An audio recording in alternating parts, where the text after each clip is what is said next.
সামনেই আসন্ন গঙ্গাসাগর মেলা, আর যার কারণে আজকেই নবান্নে মুখ্যমন্ত্রী মমতা বন্দ্যোপাধ্যায় এই সংক্রান্ত বিষয় নিয়ে বৈঠক করতে চলেছেন। নবান্ন সভাঘরে এই বৈঠক হবে, যেখানে গঙ্গাসাগর মেলার প্রস্তুতি সংক্রান্ত বিষয়ে আলোচনা হবে আজকের এই বৈঠকে। আজই নবান্নে মুখ্যমন্ত্রী মমতা বন্দ্যোপাধ্যায় গঙ্গাসাগর মেলার প্রস্তুতি নিয়ে বৈঠক করবেন। আসন্ন গঙ্গাসাগরের মেলা, আমরা এই নিয়ে কথা বলবো। দেবাশিস সেনগুপ্ত আমাদের সঙ্গে টেলিফোনে রয়েছেন প্রতিনিধি। দেবাশিস, আজই গঙ্গাসাগর মেলা নিয়ে প্রস্তুতি বৈঠক করবেন মুখ্যমন্ত্রী মমতা বন্দ্যোপাধ্যায়, কি জানা যাচ্ছে এই বৈঠক সম্পর্কে? যখন প্রতি বছরই মমতা বন্দ্যোপাধ্যায় গঙ্গাসাগর অর্থাৎ ক্ষমতায় আসার পর থেকে প্রত্যেক বছর গঙ্গাসাগর মেলার আগে তিনি একবার সেখানে ভিজিট করেন এবং তার আগে সমস্ত যে দপ্তরগুলো আছে তাদেরকে নিয়ে বৈঠক করে। এবং প্রতি বছর কিন্তু গঙ্গাসাগর মেলায় পুণ্যার্থীর সংখ্যা কিন্তু উত্তরোত্তর বাড়ছে এবং সেই জায়গায় দাঁড়িয়ে কত বড় আমরা দেখেছি কয়েক কোটি মানুষ কিন্তু সেই গঙ্গাসাগর মেলায় গিয়েছিল, পুণ্যার্থী এসেছিল দেশের বিভিন্ন প্রান্ত থেকে।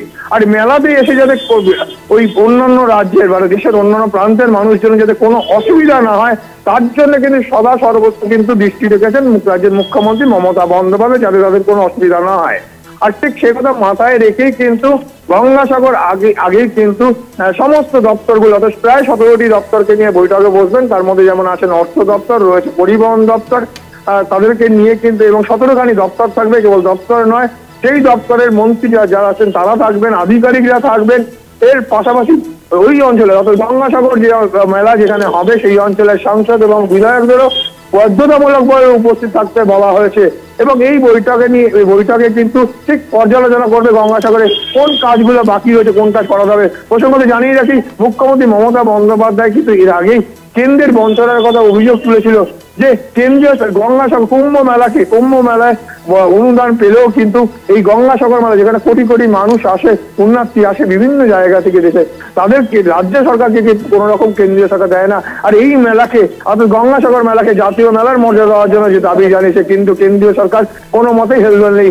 এই মেলাকে আসার জন্য নদী পেরাতে হয়, সেই বুড়িগঙ্গা নদী পেরাতে হয়, সেই নদীর উপরে ব্রিজের জন্য আবেদন করেছিল কেন্দ্রীয় সরকারের কাছে মুখ্যমন্ত্রী, কিন্তু বহুবার বলার সত্ত্বেও কিন্তু কেন্দ্রীয় সরকার কোন রকম গা দেয়নি।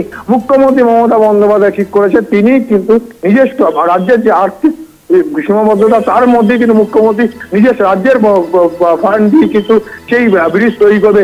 যে ব্রিজের জানি রাখি ব্রিজের ইতিমধ্যেই কিন্তু সেই ব্রিজের কিন্তু পরিকল্পনা মতো সমস্ত কিছু হয়ে গিয়েছে, অর্থাৎ সমস্ত একবার কিভাবে ব্রিজ হবে না হবে তার নকশা সবটাই হয়ে গিয়েছে, ডিপিআরও হয়ে গিয়েছে। এমনটা যতদূর খবর যে পিডব্লিউডি এই কাজটি করবে, ব্রিজ তৈরি, অর্থাৎ রাজ্য তার নিজস্ব খরচায় বুড়িগঙ্গা নদীর উপরে ব্রিজ করবে, যার ফলে গঙ্গাসাগর আগামী দিনে গঙ্গাসাগর যারা যে পুণ্যার্থীরা যাবে তাদের যাতে কোনো অসুবিধা না হয়, অন্তত ভেসেলের জন্য বা গঙ্গা জোয়ার ভাটার উপর নির্ভর করে এই মুহূর্তে গঙ্গাসাগর পারাপার, তার থেকে যাতে মুক্তি পাওয়া যায়। আর কোটি কোটি যে পুণ্যার্থী আসবে তাদের কথা মাথায় রেখেই কিন্তু এই বৈঠক মুখ্যমন্ত্রী করবেন, যাতে সেই যারা পুণ্যার্থী যারা আসবেন রাজ্যের দেশের বিভিন্ন প্রান্ত থেকে তাদের যাতে কোনো রকম অসুবিধা না হয় সেদিকে মাথায় রেখেই কিন্তু এই 17খানা দপ্তরকে নিয়ে মুখ্যমন্ত্রী বৈঠকে বসবেন এবং স্পষ্ট নির্দেশ দেবেন কোথায় কি করতে হবে। কেন এরপরেই মুখ্যমন্ত্রী যাবেন, সেখানে দেখবেন, ঘুরে দেখবেন যে এই কাজ বলার পর সেই কাজ কতটা হয়েছে তা পুঙ্খানুপুঙ্খ তিনি ঘুরে দেখবেন এবং বাকি থাকলে সেটা কিন্তু বলে দেবেন। কারণ গঙ্গাসাগর মেলা